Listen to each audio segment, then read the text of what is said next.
बद्दल कृतज्ञता व्यक्त करतो। मित्रांनो, मी तुम्हाला मित्र म्हणतोय, म्हणजे मी तुमच्याशी मैत्री करायला आलेलो आहे, निव्वळ गप्पा मारायला आलेलो आहे। आणि माझा हा पहिला अनुभव आहे, मला आत्ताच कळलं, पण यापुढे मी वारंवार तुमच्या भेटीला नक्की येईल।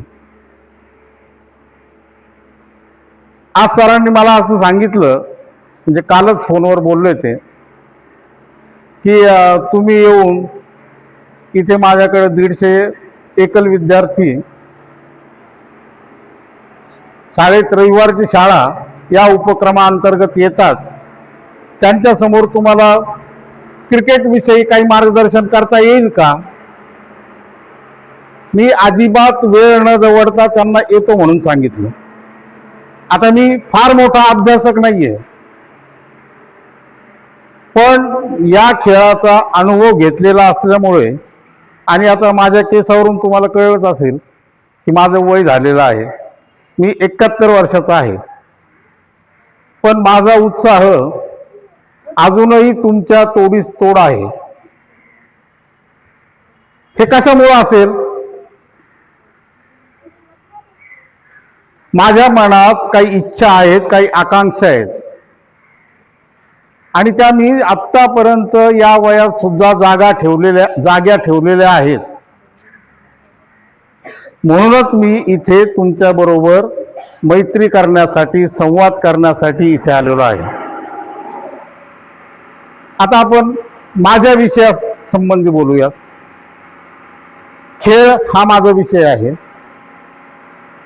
मला कोणी सांगेल का की आपल्या आजूबाजूला, आपल्या परिसरात कोणकोणते खेळ खेळले जातात? सांगता येईल? कोणी सांगेल उभं राहून?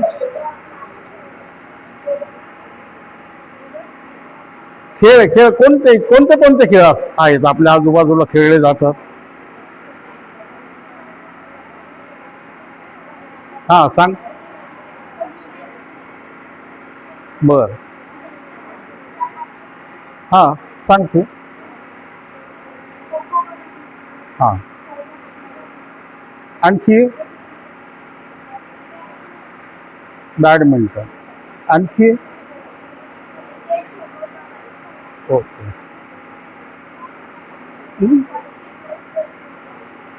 बास्केटबॉल। हा, सांग। थ्रोबॉल। हॉकी।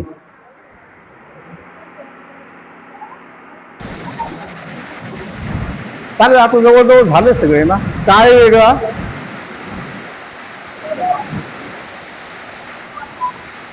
नेटबॉल।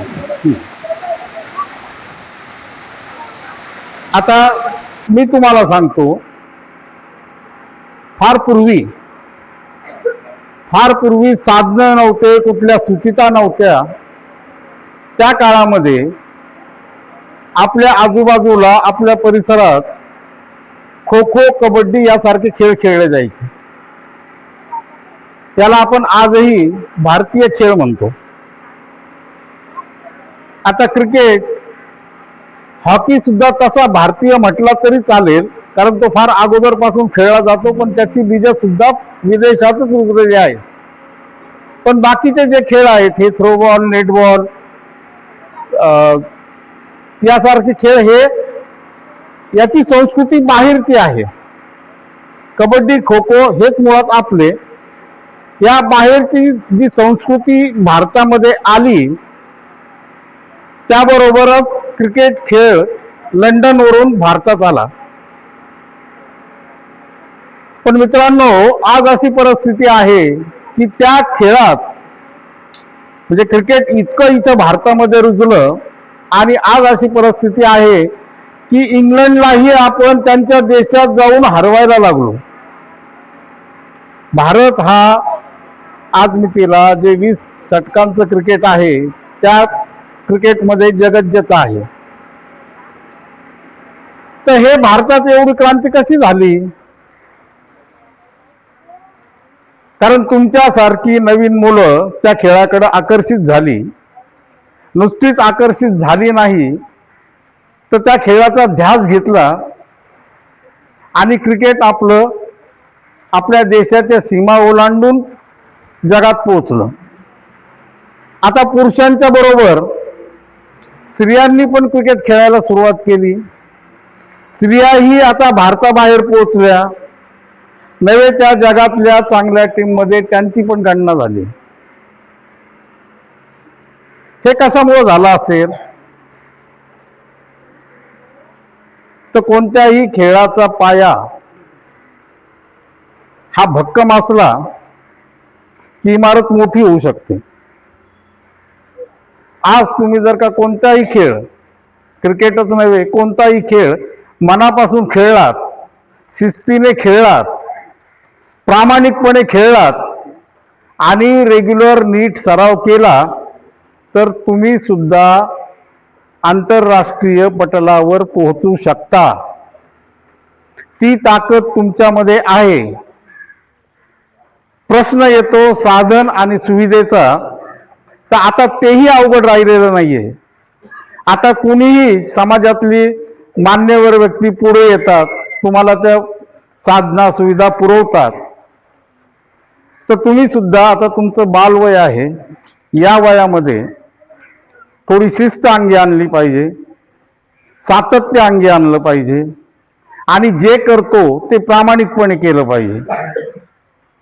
आता तुम्ही शाळेत शिकणारे विद्यार्थी आहात.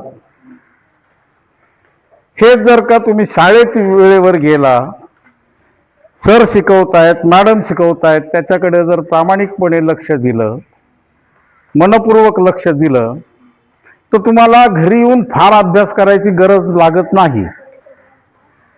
बरं, ज्यांना गरज लागते त्यांनी घरी रोज 1 तास 1.5 तास अभ्यास केला की बऱ्याच गोष्टी साध्य होतात. पण अभ्यासात हुशार होण्या इतकंच आपण बाहेर सुद्धा, खेळामध्ये सुद्धा आपला वेळ दिला पाहिजे आणि तोही प्रामाणिकपणे.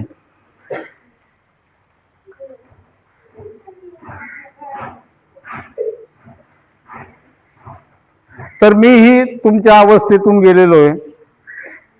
हे सर आहे ज्यांनी ही सुविधा उपलब्ध करून दिलेली आहे, तेही या अवस्थेतून गेलेले आहेत. पण कुठंतरी ध्येय ठेवून आपण पुढे जाण्याचा प्रयत्न केला तर आपल्याला यश निश्चित येतं. आता हे थोडं अवांतर, फक्त यातली एकच गोष्ट महत्त्वाची आहे की आयुष्यात मोठं व्हायचं असेल तर अंगामध्ये शिस्त हवी, दुसऱ्यांचं ऐकून घेण्याची क्षमता हवी, चांगलं आणि वाईट याची निवड करता यायला पाहिजे, तरच आपण ध्येय अचीव करू शकतो. आता आपण विषय बदलूया, माझ्या विषयाकडे येऊया. मी क्रिकेट खेळाडू आहे. आता मी क्रिकेट खेळत नाही, पण थोडी आमच्या क्लबची अगोदर पार्श्वभूमी सांगतो, मग आपण याच्या बारकाव्याकडे जाऊया. सरांनी मागास सांगितलं मी अजिंक्य क्रिकेट क्लबचा सभासद आहे. तर मी 1978 साली अकोल्यात आलो. त्यावेळेस क्रिकेट खेळणारी एक टीम होती. अजिंक्य म्हणजे क्रिकेट खेळणारी टीम होती. मी थोडा शहरातून आलो होतो, पुण्यात शिकलेलो होतो, त्यामुळे मी इथलं वातावरण पाहिलं. त्यावेळेस सगळे जे खेळणारे होते ते 4 आणे 8 आणे गोळा करून बॉल आणायचे, लाकडी ओंडक्याला मधोमध कापून त्याच्या 2 बॅट्स करायचे, त्याच्यावर क्रिकेट खेळायचे. ती परिस्थिती मी पाहिल्यानंतर काहीतरी करायला पाहिजे हे माझ्या मनात आलं. मी माझा विचार इतरांबरोबर शेअर केला. सर्वांनी बसून मार्ग त्याच्यातून काढण्याचा प्रयत्न केला. आम्ही जे छोट्या पडद्यावर सिनेमा दाखवतात ना, तसे सिनेमा दाखवण्याचा विचार केला. त्याचं कारण मी माझं बालपण श्रीरामपुरात गेलेलं आहे. तिथे आम्ही असे प्रयोग करायचो आणि ती कल्पना उचलल्यामुळं एक सिनेमाला आम्हाला 300-350 रुपये नफा झाला. अर्थात 300-350 रुपये 1979 सालातले, त्याला फार महत्त्व होतं. मग आम्ही दुसरा सिनेमा आणला, त्याला तर आम्हाला 2600 रुपये नफा झाला. एका झटक्यात आमच्याकडे 3,000 रुपये गोळा झाले आणि त्या 3,000 रुपयामध्ये